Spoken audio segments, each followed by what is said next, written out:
Thanks everybody for joining this evening for a virtual advisory group meeting. Appreciate you all being here tonight. I'm not going to tonight. Let me go ahead and put up the share my screen with you all. Okay. Okay, can you all see that? Great. Okay, perfect. Okay, well, just want to welcome everybody. Before we get, I just wanted to say that this is our agenda for this evening. We have three things on the agenda. Tonight, we're joined here. We have county staff from both the Department of Planning and Development, as well as Fairfax County Department of Transportation. And then we have a group of our consultants on the planning side of things. We have our consultant, a member from our consultant team from Smith Group, as well as members of our team from Brick and Story who are doing our the outreach. And then on the transportation side, we also have consultants here joining us from VHB as well. I know last time we went around and we did some introductions. We won't be doing that tonight, but there were a few members that weren't here last time on the advisory group, and I just wanted to kind of give them the opportunity to introduce themselves to the group. So I know it was Dominic with Innova. So Dominic, I don't know if you wouldn't mind just introducing yourself to the group, that'd be great. Hey, good evening, Katrina. Thank you. Hi, everyone. My name is Dominic Bonaiuto. I'm with the Government Community Relations team for Innova Health. As you all know, we're building the Innova Franconia-Springfield Hospital at the corner of Beulah and the Franconia-Springfield Parkway. Also a resident of the Franconia District. So glad to be here. Thank you. Thanks, Dominic. And then we also have Commander White with the American Legion Post. I know she said her camera wasn't working, but if Commander White, if you wouldn't mind introducing yourself, that'd be great. Good evening, everyone. I apologize. My camera came up and then all of a sudden it went down, and now Zoom is telling me they can't find my camera. So I'm not really sure what's going on. Anyway, my name is Denise White, and I'm the commander of the American Legion at Post 176 in Springfield, right off the Mixing Bowl. And I'm glad to be here and happy to serve. Thank you. Right. Thanks so much. I think that's everybody. I think all the rest of the members, we all introduced ourselves at the other meeting that we had at the first meeting. So great. I just wanted to provide them with that opportunity. Thanks so much. Okay, well, let me go ahead and share again. Hold on one. Okay, here we go. Okay, so this is our agenda for tonight. We're going to be talking about the focus group meetings, the upcoming community visioning meetings, as well as Tom Burke will be giving a transportation presentation. So that's the agenda for tonight. And so what I'm going to go ahead and do is I'm going to kick it off to Joni so she can talk about the focus group meetings. And hi, everyone. I'm Joni Caden with Brick and Story. So leading the community engagement for this project. I unfortunately wasn't able to make it to the first advisory group meeting. So it's nice to see you all tonight. And I've spoken with some of you on the phone and on email helping to coordinate these groups. So thank you. So wanted to use tonight to give you all kind of a quick update on where we are, what's been done since you all last met, and also a little bit of a preview of what we heard in focus groups so far. So as you can see here, we have 5 focus groups planned. The sort of goal of these focus groups and how we identify them is really to reach folks who might not otherwise participate or have their voices heard in a planning effort like this. And so 2 of these groups we have now completed, and I believe that's since your last meeting. So we spoke with parents of children under 18 and renters. That was a combined group. And then we also got the chance to speak with business owners, and thank you, Holly, for helping with outreach for that. And then we have 3 other groups coming up to be completed before the end of November. So one of them is the Spanish-speaking community. We had attempted a previous group online with the Spanish-speaking community a few weeks ago. Did a lot of outreach through neighborhood and community services. A lot of flyers went out and weren't able to get a good group together. So we're trying again in 2 weeks, and we will be in person at Second Story. And I think I saw Sarai on this call who's been helping us coordinate. So thank you. We are also in the works of getting a group of youth together. We're hoping to get in touch with youth through the Lewis Leadership Program for a focus group. And then we are also hoping to organize a group for residents 65 years old plus. So we haven't really started the planning on that one yet, but we're hoping that it is November 20th. So if you stay tuned, more details will come out about all of these, but they should all be complete by the end of November. And just a quick sort of note on what we're asking in these groups. They tend to be an hour, hour and a half long conversations. And we're really trying to understand these sort of specific experiences, what people love and value about living in the area, want preserved, what their experiences are, and then also their priorities and desires for the future. And so I'm going to go quickly into some of what we heard from the 2 groups that we've done so far. So Katrina, you can go to the next slide. This is pretty high level, but just to share a little glimpse of some of the perspectives that were shared with us from parents and renters. So we asked folks, why did they move to the area? What brought them here initially? And we heard the biggest draws tend to be access to the metro, quality of schools, ease of access to DC. We also heard that people would love to stay in the area long term. So we were asking about whether their current housing needs will serve them in the future. And the responses we got were that people would love to stay, but that would require housing type diversity. And specifically, we heard within neighborhoods, people might want to downsize after children leave the house or expand, but want to see diversity of housing type. And then renters also expressed a real desire to see pathways to homeownership. In terms of what desires people had, we heard about increased access to green space, parks, play spaces for children, and also just other third spaces where community members could gather that weren't homes or private spaces. And then in terms of other needs, participants wanted safer means of transportation. We heard a lot about pedestrian safety, walking with children, and also bike lanes and safety for bikers as well. So those were some of the high points we heard from that focus group. We then got the chance to speak with business owners, asked similar questions, but different perspectives. So what we heard from the business owners, businesses in the area value having families in the area. We heard about age mix and the importance of age mix to support local customer bases. We heard about the value of accessibility, access to highways and circulation and traffic as it relates to deliveries. And then we also heard about the importance of proximity to other business locations. In terms of desires of the business community, we heard things like wishing for barriers to be eased for new investment to come in to encourage growth. We heard about more housing as a desire. We heard about the desire for policies that could support more smaller local businesses. So particularly in mixed use development, where the economics would better support the inclusion of small businesses as opposed to chains coming in. We also heard about the desire for more green space, improved roads, traffic and circulation, and increased safety, just as we heard in the other group as well. So we're definitely hearing themes emerge. I imagine most of these won't come as a big surprise, but have been really helpful to sort of hear these groups of voices come and be able to express directly from their experience so far. Would love to open it up now if anyone has any questions on the focus groups that we've done so far.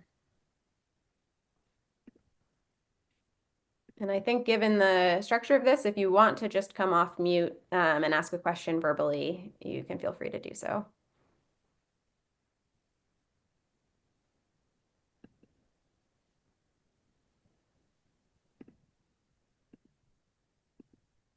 Jim Drager from Loisdale Estates. I noticed both businesses and your other focus group uh, mentioned green space and parks, and I wonder if that's going to be the same for your other focus groups. I just found that was interesting that wasn't something I expected from the business groups, but I was a little surprised by that.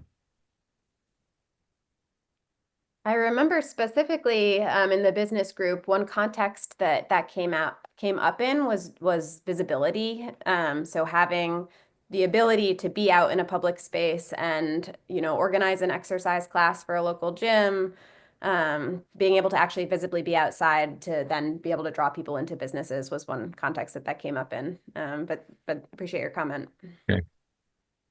Yeah, and if I can add, Joni, I think the businesses also said that it's part of placemaking, making a place that's attractive for people to want to come and visit, customers to come, that it's not just, all concrete and asphalt, but it's an attractive place that customers want to visit. Thanks, Holly. Was public safety brought up in any of the groups in a significant manner? Safety did come up in the parent group. Actually, it did come up in both groups. I am remembering it coming up in both groups. Trying to think of more specific points off the top of my head, and I will admit these were high summary points, and we will definitely share more of a in-depth summary with others in our team. Katrina, I'm wondering, can you recall any other specific safety points brought up in the focus groups? Yeah, I think the safety issues it wasn't necessarily public safety in the sense of like police and that sort of, and more of and like crime and that sort of thing. Although that but it was more, several people brought up the fact that they don't feel safe walking on sidewalks, especially along Franconia Road.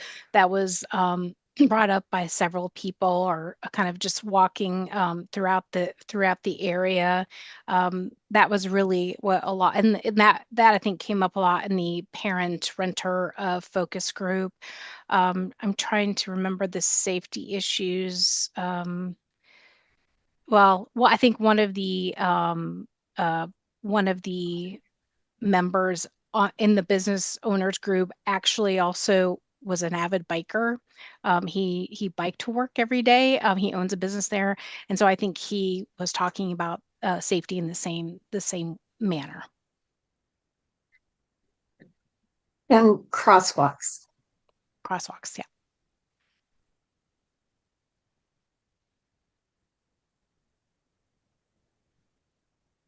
Okay.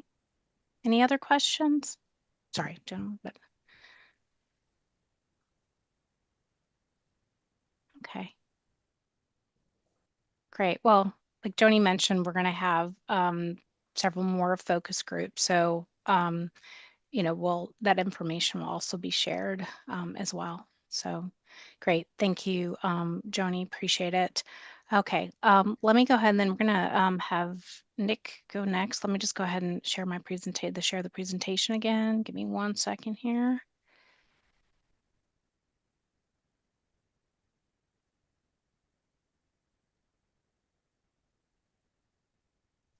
Okay.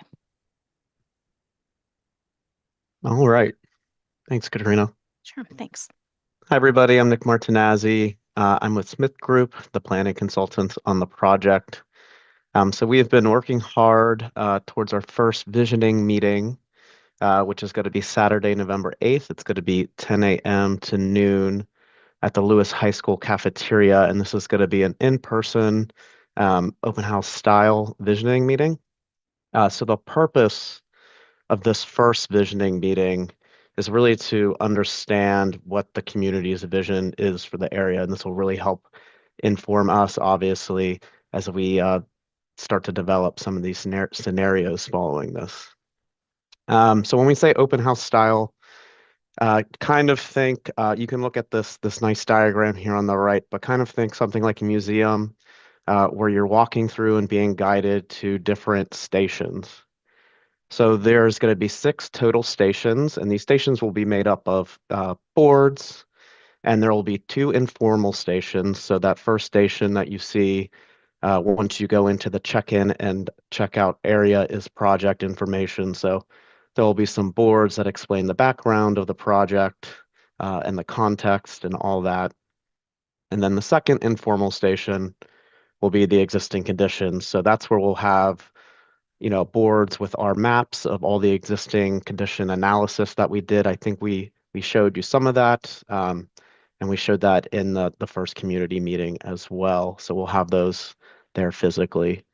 We'll then get into the 4 interactive exercises and those 4 stations.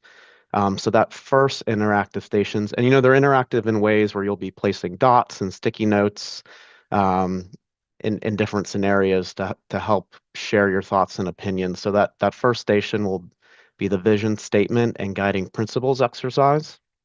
And what that is it takes the vision statement and the guiding principles from the 2017 comprehensive plan and ask everyone if you could change anything or add anything to this vision statement, what would it be? So again, you'll be able to place post-it notes with comments and things like that to help reshape or give your thoughts on the vision statement and guiding principles.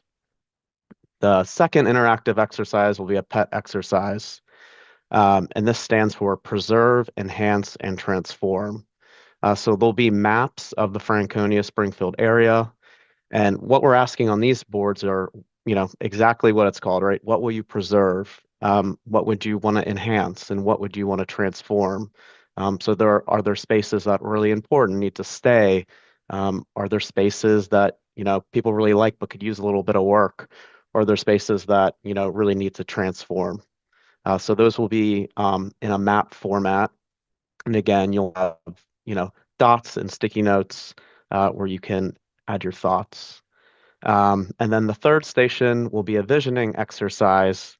And what this will be is it will be a couple boards that highlight different examples through pictures and precedents of different land uses that could be used in the study area, building heights, parks and open space examples of things that people can say that they like. So, imagine all these pictures of these examples will be laid out on a board.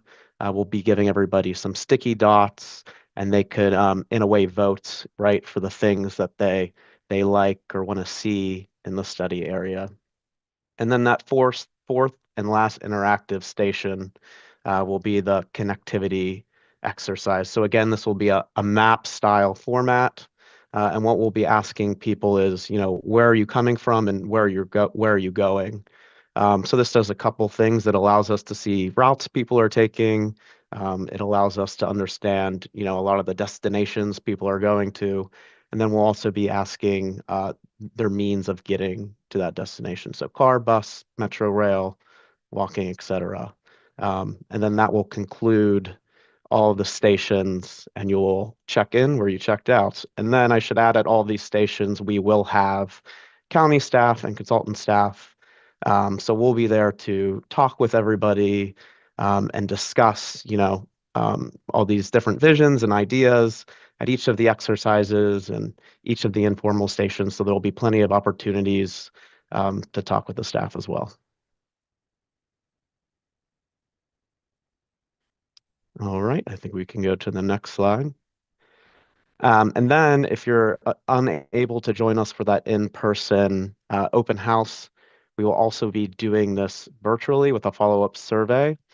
So we'll have a webinar on Thursday, November 13th at 7 p.m. On Zoom. What we'll do is we'll walk through the in-person exercises that we did at that open house. And then we will issue or give everyone access to a survey online where they can do a lot of the same exercises and give the same exact information that we were collecting in person through this online survey. So that if you were unable to join us or you would like to do it more on your own time, there's another way for everyone to do that. And that survey will be live for 2 weeks.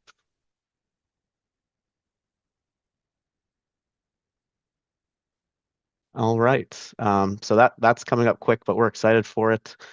Any questions on that first visioning meeting? Could you consider, this is Leila Skidmore, can you consider doing a Spanish version of the Zoom? Because I do not think you're going to get Spanish speakers in a group, in a room where ICE agents can take them away. So, and in fact, I am leery of going to a lot of those meetings because of my status also. I think that's something we could consider. Katrina, I'll direct that towards you. Sure, no problem. Yeah, for the virtual version, we could definitely have somebody there who is able to translate in Spanish, and then we can also have the survey in Spanish as well. That's a capability that we can do. So, I think, yeah, the idea. I mean, I understand what you're saying, but yeah, so we could definitely do have a Spanish I would translator encourage there. you to do a Spanish only session because you want to have as many people as possible coming in that are Spanish speakers. Sure. To give you that information, and you don't need them going through the English or American versus Spanish back and forth. You want them straight Spanish. Well, they are able to translate in Zoom. There is the that's why we use Zoom, so that there's the capability of them to be able to translate in the meeting itself. So, and we are also, I mean, it's not exactly the same, but we had mentioned, Joni had mentioned that we are also doing the Spanish focus group. So trying, but that's in person. That's in person. You're right. not going to get many people yeah. there. Well, they're just not going to come. Right. Like I said, we will definitely do our best to get as many people as we can to the virtual meeting in Spanish. Okay. We just, yep. The Hemp Hill with Springfield Forest, how will you be promoting those two upcoming meetings? Sure. Well, we've already started. So there are several ways that we are promoting them. They're obviously they're on the project website. We also have the public input. So everybody that has participated in a meeting so far, they will receive notice about these meetings. That's one way that we're doing it. We have social media that we use. We use Nextdoor as well. I haven't seen anything yet, is what I'm saying. We usually, when we do Nextdoor, we don't send it out really far in advance. We send it out in an appropriate amount of time so that people hear about it but don't forget about it. Because I don't know if you're like me, if I get something really far in advance, I don't always I put it back in, I store it back in my brain, but then I forget about. So we usually try to so this week we will be promoting via Nextdoor, and we usually do something right before. We have tried something. I don't know if it's going to be successful, but we have put signs up throughout the area, like we do those zoning signs. We've those are more like to spark curiosity, and people. Anyway, so we've done that. We will ask you to promote to your people if you can, that's another way that we're doing it. And then we're also putting it in the supervisor's newsletter as well. That actually was in there on Friday in the newsletter.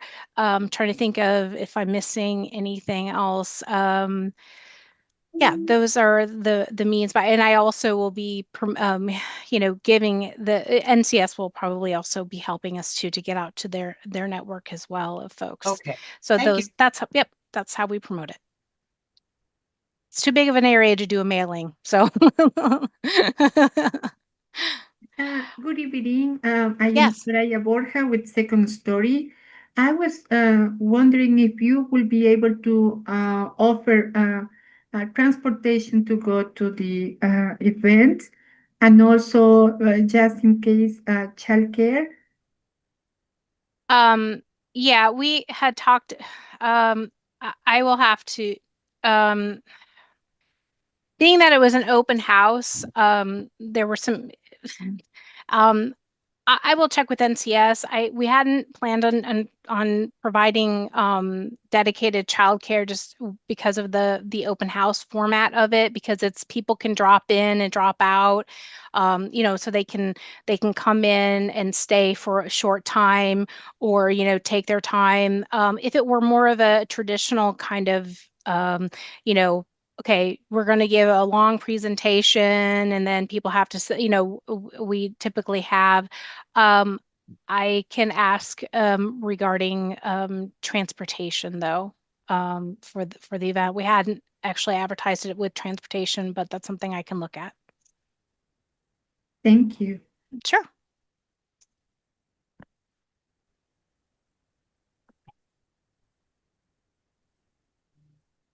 I think that Nick mentioned this, but just to bring it up again with the virtual option, because we realize that some people may not be able to come in person, may not feel safe coming in person.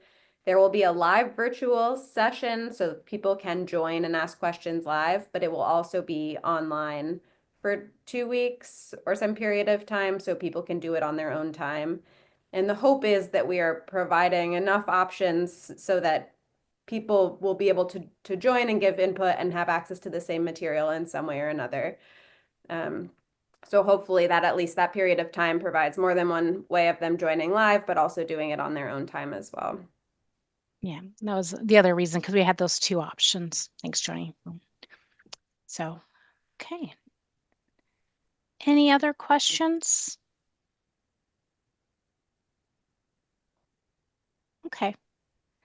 Well, if you think of anything, we do have time at the end, but okay, well then I'm going to go ahead and turn it over to Tom Burke with FCDOT for the transportation presentation. Can you see my presentation? Good. All right, great. Thank you. My name is Tom Burke. I'm a transportation planner with the Fairfax County Department of Transportation. Our project manager, Taylor Waymeyer, who I think you may have met at an earlier advisory group meeting, is out. So I'm stepping in, but moving forward, I think you'll see more of Taylor.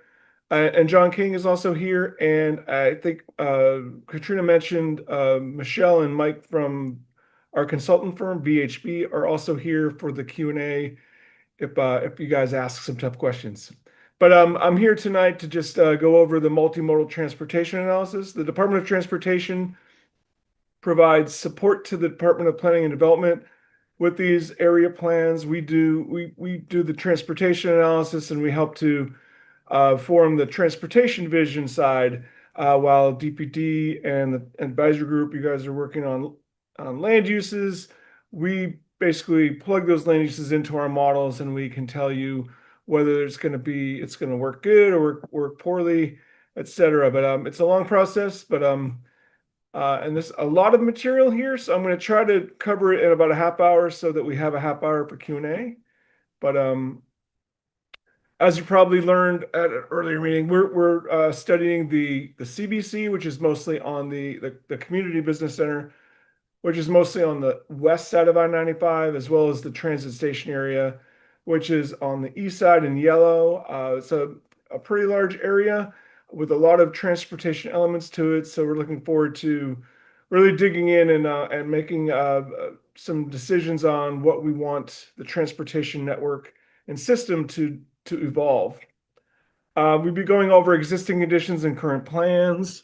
So what's out there now and what's currently planned. The current comp plan has recommendations in it, and a big part of our role will be to help the advisory group and the community to make some decisions as to whether the current plans are sufficient or whether they need to be tweaked, improved, enhanced. A big part of that decision process will be through our multimodal analysis. County staff will be working on that with a lot of help from VHB. That's why we brought Michelle and Mike on tonight, because there may be some questions. So we're in the beginning stages of the transportation analysis, but I wanted to come here and give you all an overview. And here's the term existing conditions again, but it's a little bit different in our analysis than existing conditions in the earlier part of the presentation, and I think you'll see that. And then we'll share our next steps.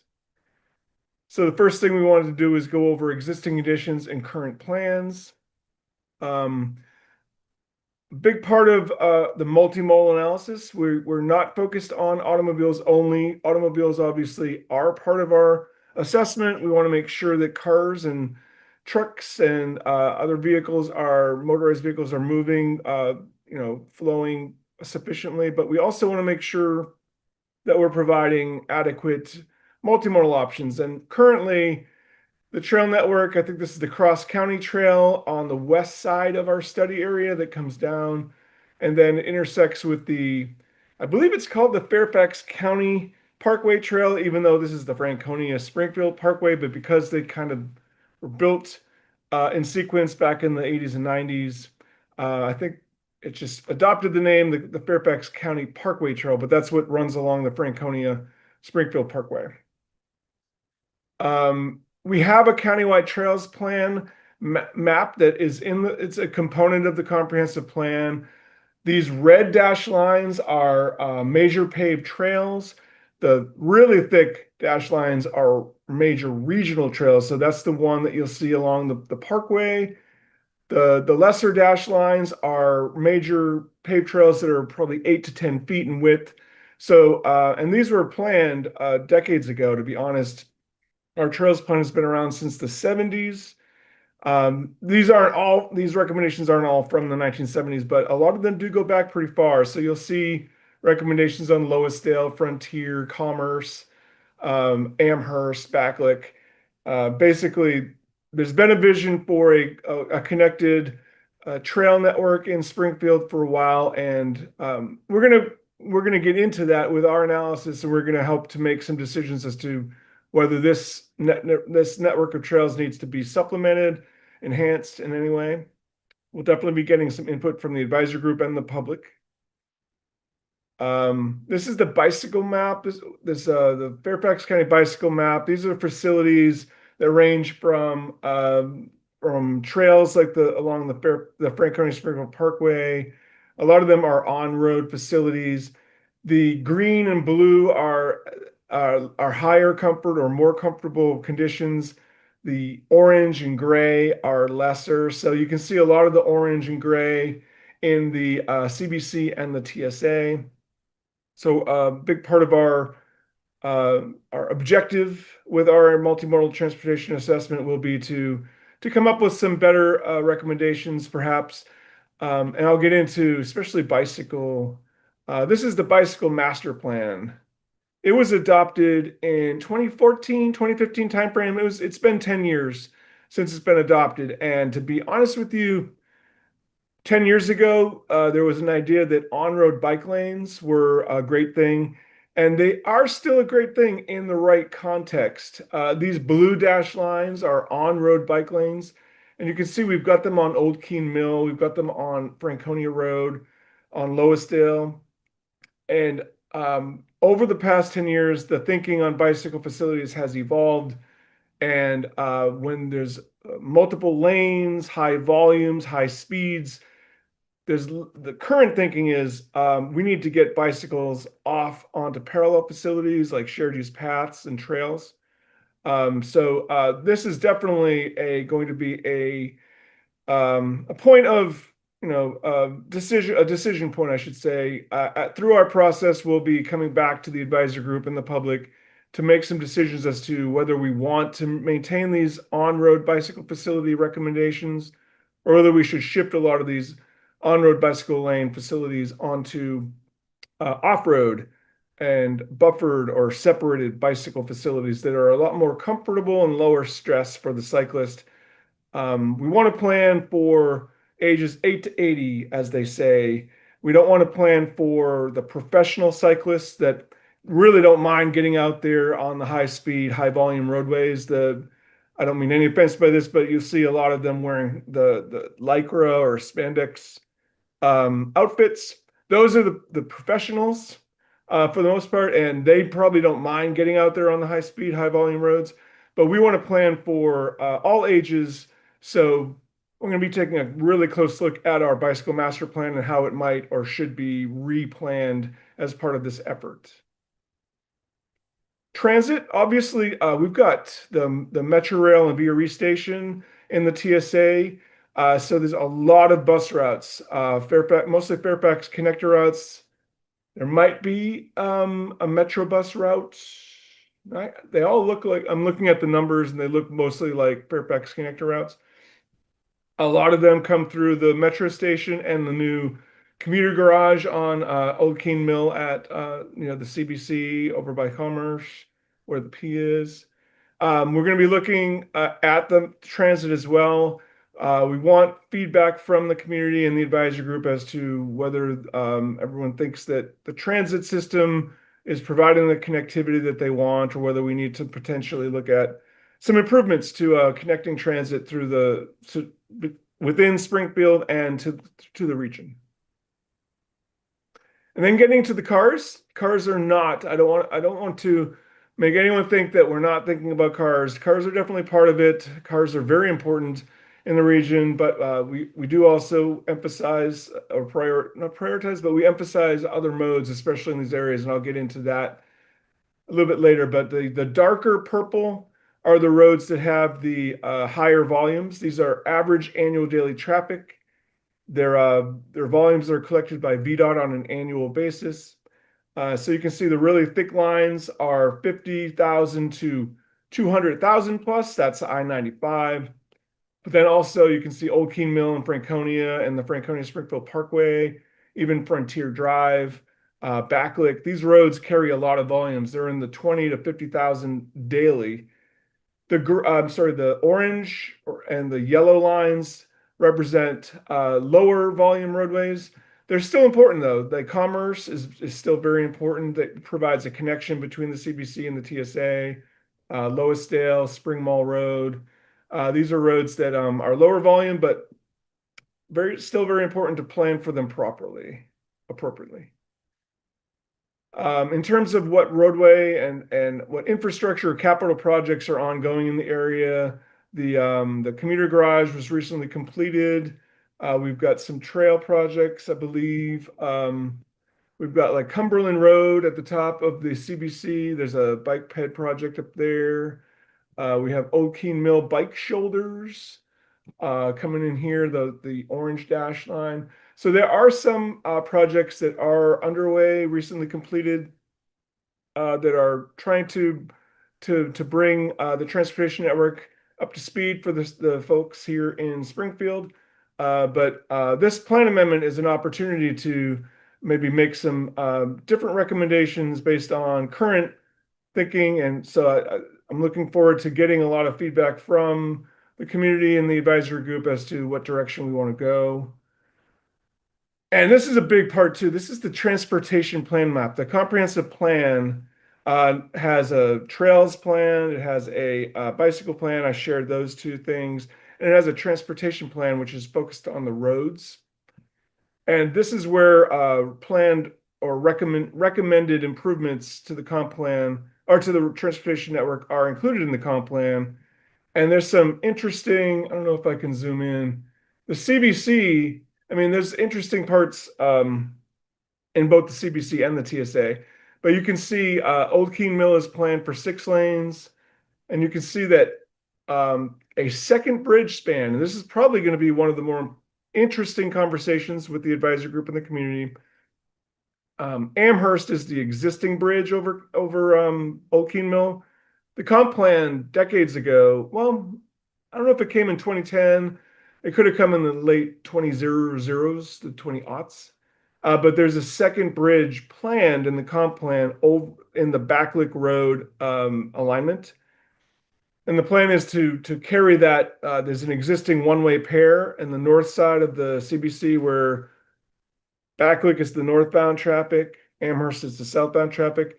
they would continue that all the way through the south down to where Backlick and Amherst meet. So that's one interesting improvement currently in the comp plan that we could have some discussions about, whether we like that or whether we want to investigate other things. I know the hotel owner on the north side of Old King Mill probably doesn't want a bridge on both sides of their building.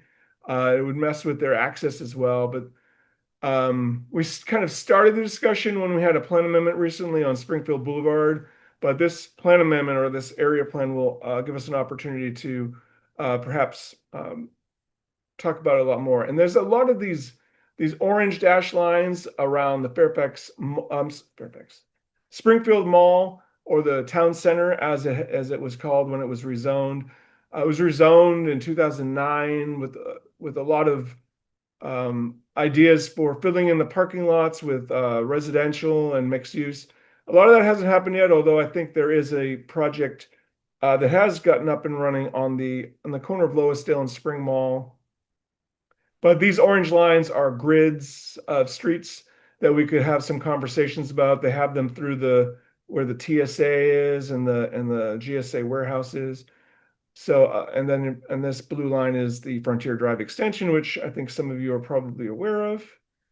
But these are a big part of the outcome of this area plan as well. Is how do we envision the transportation network supporting the plan? So there's going to be a land use plan that is preferred.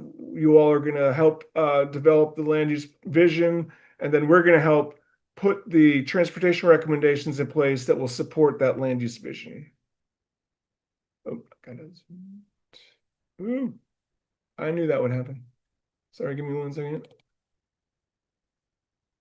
All right, that was the last slide for the current plans. I'm going to start talking about our multimodal transportation analysis. And again, this is the study that we have VHB on board to help us with. We're going to be, and I've covered this a little bit of this as I've gone through the earlier slides, but we need to do a multimodal transportation analysis. We want to make sure that we're addressing the needs of all modes, cars, bicycles, pedestrians, and we might even have some discussions about micromobility like e-scooters and things like that. I know Capital Bike Share has started to come into the Springfield area, although I don't think they're at the mall or they might be at the Metro Rail station, I think, as of recently. But do we want to put Capital Bike Share stations in the area of the mall or the CBC?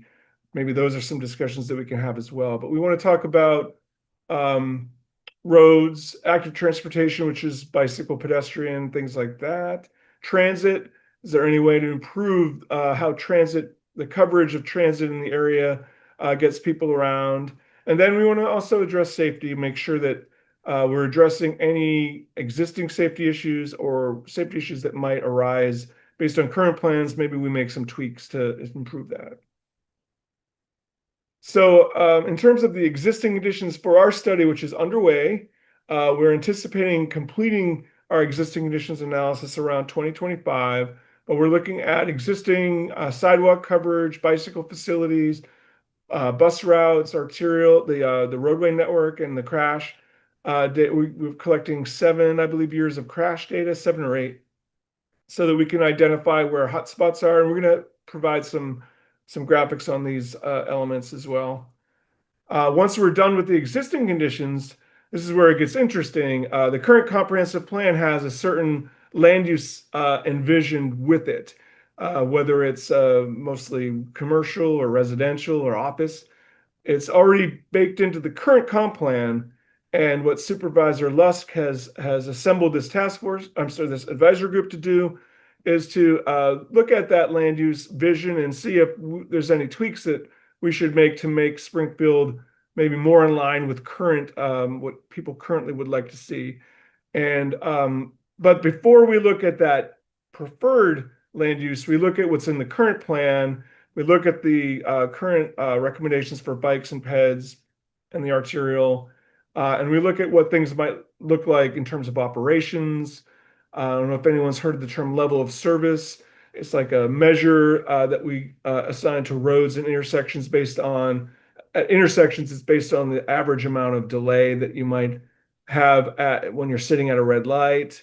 We want to minimize that, but we also want to look at, other modes. So we look at what the current comprehensive plan would bring in 20 plus years.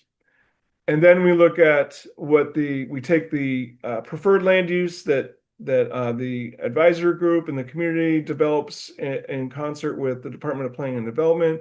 They hand it over to us, and DOT and VHB will then plug that in and say, here's what it would look like with the alternative land use. And the hope is that it's better or similar.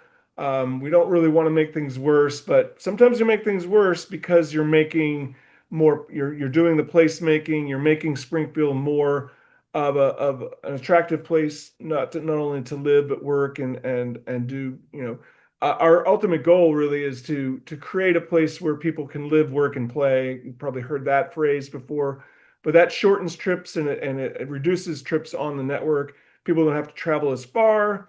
They can maybe they can walk to work, maybe they can walk to the Metro Rail station or the VRE station, and they can get to work that way. We want to create an environment where everyone's not quite so reliant on the automobile. And we want to create a place with open space and parks and that people want to live in and work in. So that's in a nutshell, really high level. As the study moves on, we'll be sure to share each step in more detail, but that's kind of a high level. And then before I end, I wanted to share some of our work that's ongoing. This was something I wanted to share. The DPD actually, Katrina and Graham and Aaron suggested that I add this. We recently published some comprehensive transportation analysis. Whenever there's a land use proposal or a transportation proposal, we work with the applicant to determine, the applicant in this case is the county. You all are part of that as well as the advisor group. But we determine what level of CTA we want, and it's based on the area type. So in this case, we have a transit station area, we have a community business center.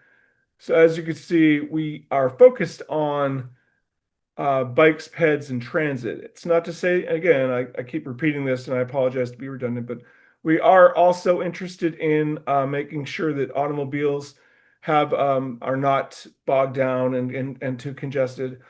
But we do want to make the area more walkable and bikeable. And this was a big tenet that came out of the recent market study that was conducted a few years ago. A lot, more sidewalks, more trails, safer, less stress, more comfortable facilities with street trees. Let's make it more of an environment where people want to walk and bike to the transit station, to the mall, to their work, wherever that might be. And then based on that, we select some measures of effectiveness. This is how we gauge how the current plan scenario is going to work and how the preferred plan scenario is going to work. Is that comparison kind of key to our decision process?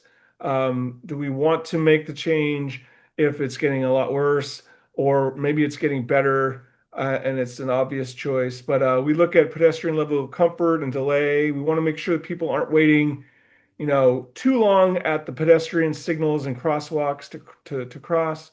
We want to make sure that people are cycling in comfortable facilities, like I was saying, for all ages or for ages 8 to 80. We want to make sure that people have access to transit. Are there any areas in the CBC or the TSA where you have to walk too far to get to a bus stop? Maybe we want to fix that by recommending some enhanced bus routes or bus stop locations. And then on the vehicular side, I mentioned the level of service, but that's really covered by vehicle delay. We're kind of phasing out the term level of service and focusing more on delay, but it's really similar anyway. But we want to make sure that people are also roadways and intersections have a volume to capacity ratio. The closer you are to 1, the closer you are to theoretical capacity. So we want to keep an eye on VC ratios. The Virginia Department of Transportation will be interested in the VC ratios. when we submit to them. We'll eventually have to submit something to VDOT for their review as well, so that they can chime in on our plan amendment, where, whatever direction we go in. Queuing is something, you don't want to wait in mile-long backups and have to wait 3 or 4 cycles of greens before you get through the intersection. So we'll keep an eye on that. Vehicle miles traveled is an interesting metric. When you create places where people live, work, and shop and recreate, people, like I said earlier, have they don't have to make as long trips. They can make shorter trips. And it's vehicle miles traveled is a metric that we use. We keep it in our back pocket. It's not anything that dictates what we must or must not do, but it allows us to tell whether a land use mix is creating an area that people aren't leaving as much. It is weird. We want to make sure that people in Springfield have adequate access to the Washington, D.C. and the core area, Arlington, Crystal City, etc. But we also want to create an area where people don't have to necessarily go that far out to work. Maybe they can work in Springfield, shop in Springfield, have fun in Springfield. And so the more shorter trips we create, the more or the less congestion on the roadways. So it's all kind of it all has to sync together. And then, of course, crashes and safety is always on our mind. All right, the comprehensive plan, the existing network you're all pretty familiar with. I-95 and 495 are a big part of it. We've got Old Keene Mill, access to the interstate at Old Keene Mill and Franconia. We also have access, I think there's a off ramp at Spring Mall. But we have some connectivity challenges. The interstate does kind of act as a big obstacle, especially on the bike ped, which we're going to get into. But how do we get bikes and peds across? But also getting cars back and forth. Commerce and Franconia and Old Keene Mill currently are the only 2 ways to get back and forth. And crash, this is a crash heat map. This is data from January 2018 to April 2025. So it's can't do math in my head. It's 7 years plus almost a half a year. The really big dots, or those are called the hotspots, and those are the areas where crash data from the last 7+ years have indicated that there's issues. So we're going to definitely look at that. You can see some of the bigger dots are like here at Commerce and Franconia. Looks like maybe the north side is a little bit more problematic, but the south side is pretty much problematic as well. There's crash data showing that the entrance to the mall is also a problem here, a couple entrances to the mall. And there's up and down Backlick and Amherst. So we're definitely going to, as we evaluate the land uses and come up with some recommendations for improvements on the transportation side, we're definitely going to have an eye towards improving safety. If we can identify any real safety issues that maybe are existing and we can fix those, we're definitely going to do that.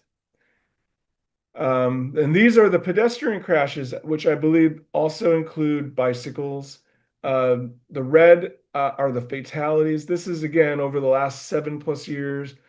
So it looks like there's been 4 fatalities involving pedestrians. So that's obviously something we need to address, and we need to try to figure out why it happened and what we can do to maybe prevent similar things happening in the future. Orange would be severe injury, yellow is visible injury, and green are non-injury. So you got a couple of non-injuries out at South Van Dorn. So these are all things that we're monitoring and we want to keep an eye on as we develop our plan. Data collection, we collected traffic data in December of 2024. We had a couple make updates in January 2025.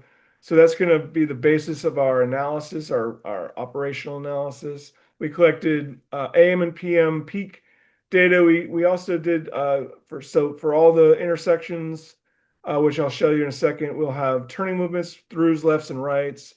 We'll have bicycle and pedestrians and vehicles. So we collected all 3. So Any intersection has crossings. We'll also have pedestrian and bicycle counts. Our team went out to the field to kind of get a sense for what things look like. We've collected transit ridership data, lane geometry, and we've been talking about crash data. These are the intersections in the CBC and the TSA that we are looking at. The blue ones are actual counts that we went out and our contractor went out and collected. So they went out and collected for 3 hours in the morning, 6 a.m. to 9 a.m., 3 hours in the afternoon, 4 p.m. to 7 p.m. So those are the peak periods. The red dots, because we had a set budget, the red intersections, we're going to use data that pings off of mobile devices. So we can we have to kind of calibrate them, validate them, if you will, with the data that we collect in the field. But there's a company called Streetlight that we are able to collect. A lot of these companies call themselves big data. Your mobile devices are constantly kind of communicating anonymously, and so we can actually develop turning movements for these intersections without actually spending the money. I mean, VHB spends some resources are developing these counts at the red intersections, but it doesn't cost as much as sending a contractor out to actually do the data collection. And I promise I'm getting close to the end so you all can ask your questions. Level of service, I mentioned before, level of service A is where you have very little congestion, if not no congestion. Just traffic is pretty much free flow. You're not at an intersection, you're not waiting very long at all for the green light. Level of service F is really congested. And the level of service standard for the Springfield area, the TSA and the CBC, is actually E. And a lot of our metro station areas in the county have an LOS E standard. The thinking is, and we're going to have plenty of conversations, I'm sure, about this, but the thinking is in these dense areas where we're trying to develop these town centers, we are okay with a little bit more congestion and maybe a little bit slower, at least in the TSA and the CBC, if we can create these places that people want to live and work. Level of service, these are existing levels of service. The green are really good. The yellows are pretty much where we're at or approaching our standard, which I said was E. The reds and oranges are where we're at our standard or beyond our standard. And the volume to capacity ratios are in text below the circles. And again, you want to look for the yellow and the reddish and the orange numbers, as those are the volume to capacity ratios that are approaching 1.0. And when you're approaching 1.0, you're at theoretical capacity. So the capacity of an intersection or roadway is X. And if that volume is approaching that capacity, you can envision that the congestion is building up and cars aren't moving as effectively. These are existing pedestrian facilities. The blue are sidewalks, the green are trails. So we have pretty good coverage on sidewalks, but when we do our multimodal assessment, we're going to talk a lot about, we're at 8 o'clock already. We're going to talk a lot about whether we need some of these sidewalks maybe to be upgraded to trails, shared use paths.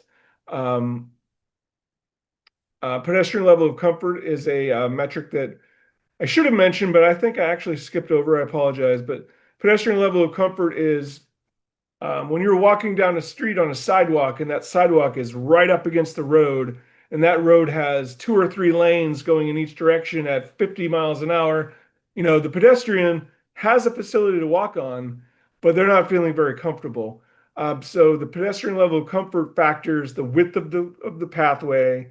It factors the buffer. Is there a buffer between the roadway and the sidewalk or the pathway? And does that buffer have street trees? These are all things that go into pedestrian level of comfort.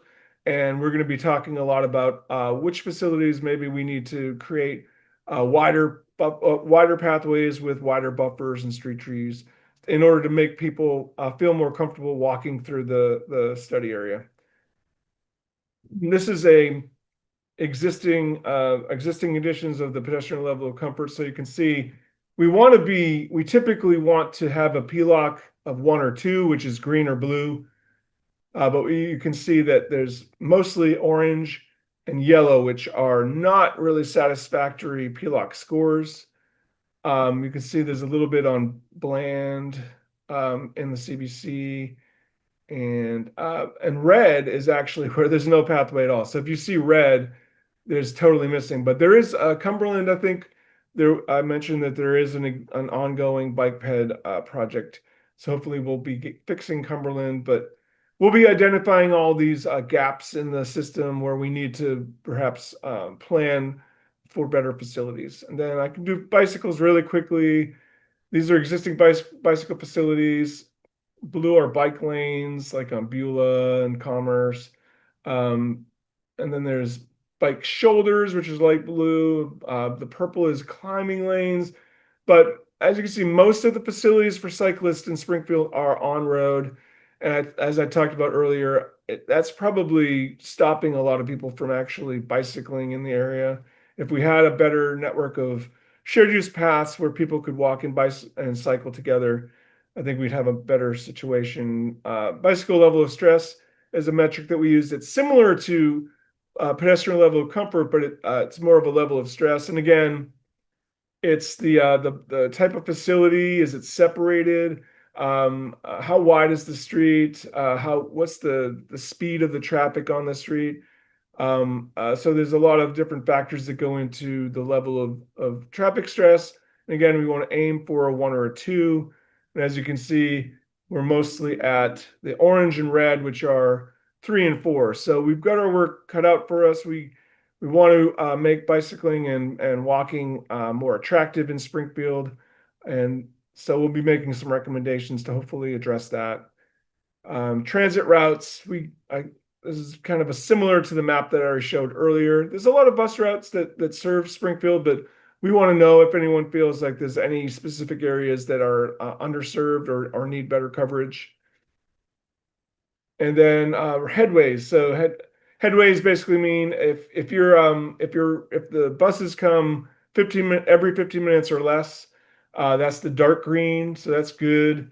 And then if it's more towards the yellow, lighter greens, then that means that those routes have higher headways, so you're waiting longer between buses that come on that route. The good thing though is there's a lot of overlap. So it depends on where you're going, but maybe there's a couple different bus routes that might get you to the same place, so you don't have to necessarily wait for a specific bus if there's 2 or 3 buses on that road that kind of go in the same direction. And finally, ridership. These are pie charts that indicate the ridership. The bigger circles are the bus stops that have more boardings and alightings. Alightings are offs, like people getting off. Boardings are people getting on. And then it's the green is boardings and the purple are alightings. So you can see, and these are daily. So the smaller circles aren't quite as used as much, but they're still getting used. And then the bigger circles are where buses are currently getting more ridership.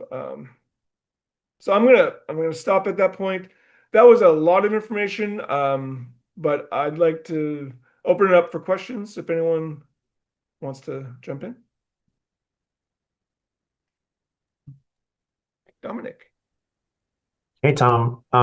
Super helpful. This is great information. Just on the last slide, I'm just curious, what's the largest on location there? Just what is that, like at 2 o'clock north of the CBC for the bus ridership? That's across from like the shopping center over there. On Amherst or Commerce? Yeah, that's right where your cursor is, just to the right of that. That's There's like one of the largest pies. Aside from the town center, that's the largest activity node for transit. So I was curious what that is, what location that is. It looks like it's on Backlick, north of Commerce. So it's kind of going on. and that's northbound, right? So it's the northbound folks that are, there's a lot of boardings. Going up to like Braddock in that area. Yeah, I'd have to take a closer look at where those routes go up there, but there's probably some bus routes that are going up towards Highland. Yeah, because you're already north of Commerce, so I'm not sure if the bus routes up there are turning back towards Oakley Mill. I think they might be going to the north. Is that like a pickup over by Mike's? Is that where that is? I'm not like Okay, Jersey. that's, No, anyway. that's Mike's there. Yeah, that is Mike's. Is that what that is? Okay, thanks. Jen. Yeah, I think somewhere this is- there. It's the Concord Shopping Center and Yep. somewhere between Mike's and Concord Shopping Center. Yeah, I'm not sure if that, Tom, do you know? I don't know if that's a Metro bus or a Fairfax connector. No, I don't know. I believe that most of the routes, and I don't want to put Michelle or Mike on the There- spot. But I think There mostly- are a couple Metro routes like the 18G, 18J. Those are the ones that goes But along those are Oak- probably coming to and from 95, if I had to Yeah. guess, or out towards Van Dorn. I don't think they'd be going up into the neighborhoods north of the CBC.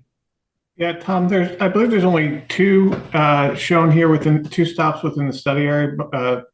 As part of the reorg of the transit routes, Fairfax Connector took on a much larger load through this area. So most of the stops you see are the Fairfax Connector. And I believe that Tags, which is the local bus that pretty much just serves the TSA and the CBC, I believe those are factored in here as well. Yep. But Correct. yeah, I would say the stations or the stops that are going up north on Back Lake out of the CBC, those are probably those are most likely connector routes. And just for those not familiar at home with tags, hopefully you've seen the buses. That's the Transportation Association of Greater Springfield, Yes. which serves the Central CBC, Metro Station, TSA, the Innova property, and others. Thanks, Dominic. Sorry, I made to steal your jump ahead of you, Eric. Eric's the chairman of that board, by the way. I happen to we're No big worries. supporters of it. No worries. You did Full great. disclosure. Leah, We're big do fans you of have any trains. questions? Yeah. I had a go ahead. Go ahead. I had a question. The traffic data is the volume of traffic on the roads. What year is that from? Was that 2023 or 2024? Okay. I didn't see. Oops, where was that? Did I pass it? Yeah, that was darn it. I think it's farther back even. You had it in your earlier slides, color coded. Yeah. Oh, it was up here. Oh, okay. I'm sorry. Yeah. So I believe. I'm sorry, Mike or Michelle. Did we? I don't think we had 2024. I know 2024 is available now, but it may not have been available a few months ago when we were initially putting this together. Do we know? It's within the last couple of years, though. Okay. And VDOT typically takes a year or so to publish the data. So like there is no 2025 data available yet. That'll be available next year sometime. Gotcha. Thank you. I had a couple of questions. One on the bike lanes. I know on Beulah, they had this requirement to inset a crossover on bike lanes so that cars turning sometimes can't see the bicyclist. And that's pretty scary, which results in me not wanting to bike on Beulah anymore because I've almost been hit twice. Yeah, when the Franconia Triangle Plan Amendment came through a few months ago, we definitely recognized, I mean, having bike lanes is a good thing, but I agree 100%. Beulah has become, it's a four-lane road. I don't know if the speed limit's 40 or so, 45. 35, but it people 35? go 50. Yeah.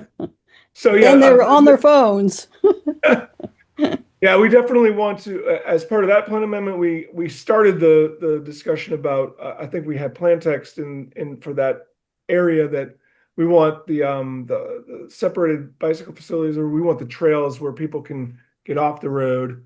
I don't know if that will eventually be like moving the curbs. Maybe we'll eventually want to move the curbs in so that we can utilize the right of way better for share use type facilities for cyclists and pedestrians. But got to start the discussion at some point, but hopefully it doesn't take too long for us to get to that point. Yeah. The other thing is that we used to let people, when they built facilities, put in money for bus shelters. I don't see those anymore, or they weren't allowed, or something happened, and the Legal Eagles got involved. But if we want people to use more public transportation, I hate to say this, but I've seen people standing in the rain without a bus shelter, and I find that kind of atrocious. It's something that we need to really look at if we want to make it more comfortable for people to get to the buses, shelter while there's weather, which is going to be more extreme as the weather changes. So, can you think about that too? Absolutely, yeah. Thanks. Holly? Yeah, Tom, thanks so much. This is some really good information. I appreciate it all. I wondered if you could go back to the slide that showed the little green circles, the types of transportation in different areas.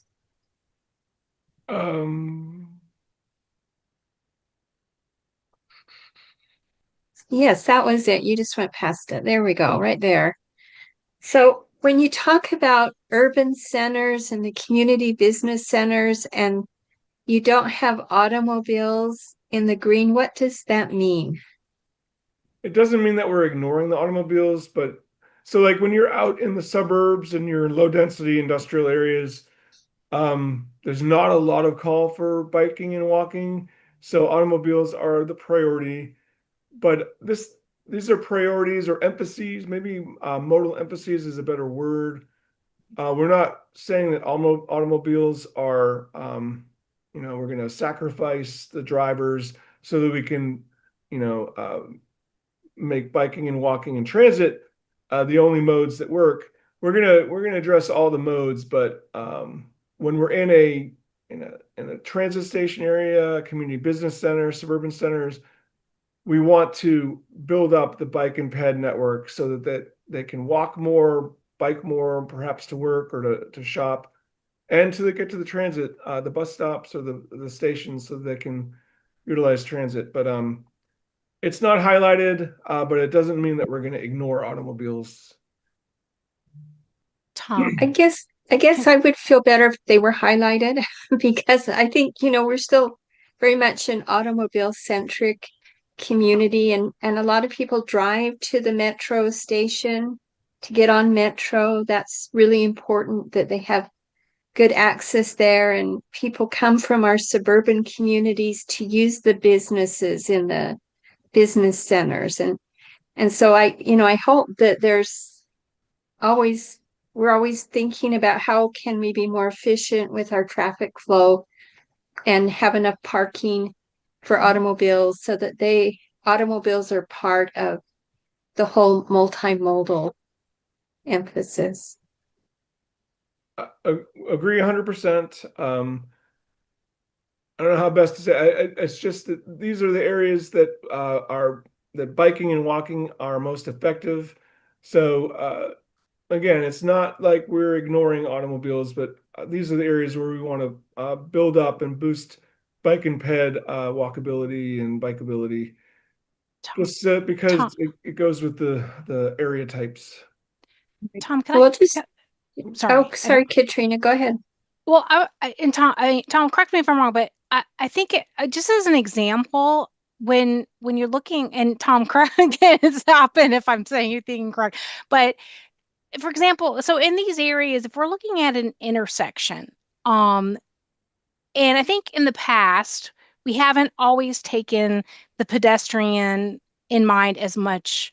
And I think for some of these areas, so that we're looking at these transit station areas and the CBCs, when we're looking at those intersections, we really want to take that pedestrian into mind. So that means like, Tom, would that mean like maybe the crosswalks are enhanced, or we might allow more time for the pedestrian to cross at that crosswalk for safety reasons and to promote walking? So that might mean that the vehicle might have to wait just a little bit longer because we've put a little bit more of an emphasis on the pedestrian at certain intersections to make it more friendly for the pedestrian so that they can feel safe. It's not necessarily taking away from the vehicle, but it's maybe like putting just a little bit more emphasis on bicycle and the bikes and pedestrians. Tom, does that seem correct? Yeah, you hit the mark on that. And I don't know if Holly's going to be happy with this part, but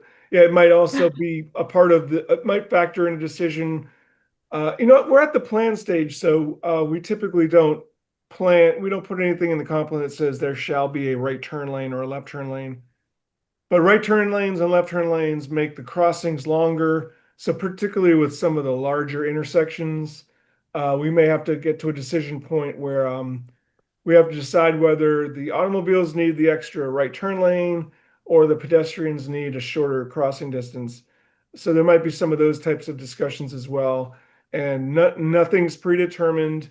We're going to be very transparent and come back to the advisory group as often as we are, as we should, based on our progress. But yeah, those are the types of things that we might have to decide is, but some of the discussions are also, it's going to translate to plan text. And then when it gets to the zoning stage, sites get to the zoning stage, that's where, they might look at our new text and decide whether a turn lane is necessary or whether a shorter crossing distance is. But all those other things you mentioned as well, like the high visibility crosswalks, are definitely something that you're seeing more in, especially at dangerous intersections or larger intersections, pedestrian refuge islands, so that if someone can only get halfway across, they've got a safe spot in the middle to wait. And then pedestrian signals are also, obviously something that we want to see on as many crosswalks as we can. Crosswalks are great, but crosswalks with the pedestrian signal, really are what we need to strive towards so that pedestrians have a safer environment. Well, I'm glad that you're all thinking about all of these issues, and hopefully all these forms, all these different modes of transportation can coexist peacefully together in all of these situations. Yes, thank you. Are there any other questions? I just don't see anyone raising their hand. Their virtual hand. If not, the Department of Transportation will be coming back, I'm sure, at multiple times in the future as we hit different milestones. And we want as much feedback from the advisory group and the public as possible. So there'll be plenty more opportunities for questions and answers. Great. Thanks, Tom. Appreciate it. Sure. And I just have one last slide that I'm going to just share with everybody, just the last meeting. So let me go ahead and share this so you guys have it all in one place. Okay. Hold on one second here. Okay. So we have talked about the visioning open house meetings coming up on Saturday, November 8th. That's the in-person one. And then the community visioning, the virtual version, kind of a webinar style, with a follow-on survey. So that'll be on November 13th. And then folks can complete the survey for up to 2 weeks after that. And then lastly, I just wanted to put out there, this would be the next advisory group meeting. It seems to be that we are falling on the last Monday of the month. And with Thanksgiving holiday coming up, and then also we have then the oh, December holidays as well. It looks like that the advisory group will meet again in January. I can't tell you right now if that will be in person or virtual. I was thinking possibly in person, but we have to just wait and see what's available for space. But at that point, really for the advisory group the idea would be that once we have the meetings in November, and we have that kind of input, and we encourage you all to attend those meetings, whether you can make it in person or if you can make it virtually. It would be great to have you there. And also if you can share the information. I will send a flyer out to everybody so that you can share that with your network and with your organization. So I'll share that.